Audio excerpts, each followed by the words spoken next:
So now I am on the challenging 15th hole on the old course, a tee shot which can be very daunting, especially if it's into the wind. Now, to give you some idea of the stats, off of the whites the scoring average on here is 3.93 and off of the reds it is 4.82. Now, a tour player from 210 yards averages 3.25 shots, so on average they actually wouldn't make a par every time. So that is something to remember first of all. 3 probably isn't the target score. If you make a 3, you would be gaining on a tour player. Let yourself feel better about making a 4. If you make a 3, brilliant, take it, run, move on to the next hole. But let's again try and limit those 5s, especially from the red tees as well. We saw that scoring average in the 4.8 region. That's going to be a really good opportunity to try and lower that down. So what we're going to do is we're going to have a look at options down the hole now. As I say, the first things first with here is we need to make sure we're avoiding that water. Because if we go in that water, we're taking a penalty shot, we're playing our 3rd shot onto the green, more than likely we're not going to get up and down, and then we're going to take 2 putt. That there is a 5. So water here needs to be an absolute no-go. So you need to look at any way you can avoid that.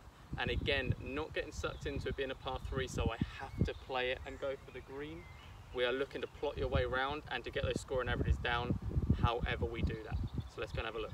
So the first things first on this hole, like I say, is get it over this water. The last thing you want to be doing is hitting a shot, it not carrying to this point, it going in the water, and then you needing to drop it on your point of entry, which is the other side, and then you're still faced with trying to play over the water. Now off the reds, again, we saw that scoring average is 4.82, so there's a massive opportunity to try and lower that. You've got 106 yards roughly to carry here from the red tees, so you need to try and pick a club that can get you over that. If it's a driver, that doesn't matter. And if you're struggling to carry it over that distance, then what I'd start to do is move your focus down towards the left side where there's actually a bunker you can aim towards, but that's a lesser of 2 evils in this situation. We know the bunker is still playing as a hazard, but really it's the lesser of 2 evils in this situation, because if you're in a bunker, you can then play out and advance it towards a green, and you've still got a chance of getting on the green for 2 or 3 and having a putt for a 4 or a 5.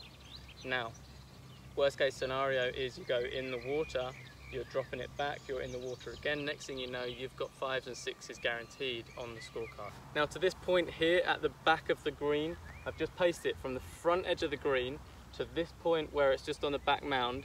You've got about 40 yards. That's massive. That's about 4 clubs difference to be able to hit into. So what I'd recommend, guys, especially off of the whites, don't try and hit a club that you have to absolutely nail straight out the screws to get to that point. You're probably going to end up shorter of the green. If you catch one, you're obviously going to get on the green. But again, let's look at the averages. Let's look at if you looked at it over the whole course of a year, what's going to happen more often. Now, in this position here at the back of the green, I would much rather be chipping from here to any location point on the green. If I look just up to the right here, it's okay, pretty standard. Again, I can chip it towards the front of the green. But more specifically, when the pin is tucked away on the right-hand side and it's down this slope, that's horrible to get to from being short of the green. So really I'd recommend try and play a bit more club, maybe take one more than you think, but obviously take conditions into account. It's all about making the job easier for yourself basically, and thinking where is the best place to miss.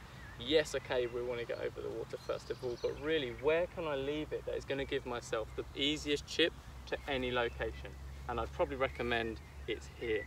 So in summary on this hole, if you fall into the category of off the reds or struggling to get the ball over the water, make that your priority. Play it down the left. Just go for the best of a bad situation, the lesser of 2 evils. Either go for the bunker or play it shorter down the right-hand side.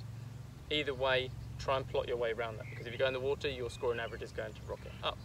If you fall into the category of distance isn't a problem and it's going into the green here, make your goal getting within this 40-yard, 30-yard bracket here. Then you get your 2nd shot up closer to the hole, and then you've got a really good chance of saving a 1/4 of a shot versus a tour player, as their tour average is 3.25. But it certainly gives you a better chance of getting lower than the average, which is into the 3.8 area.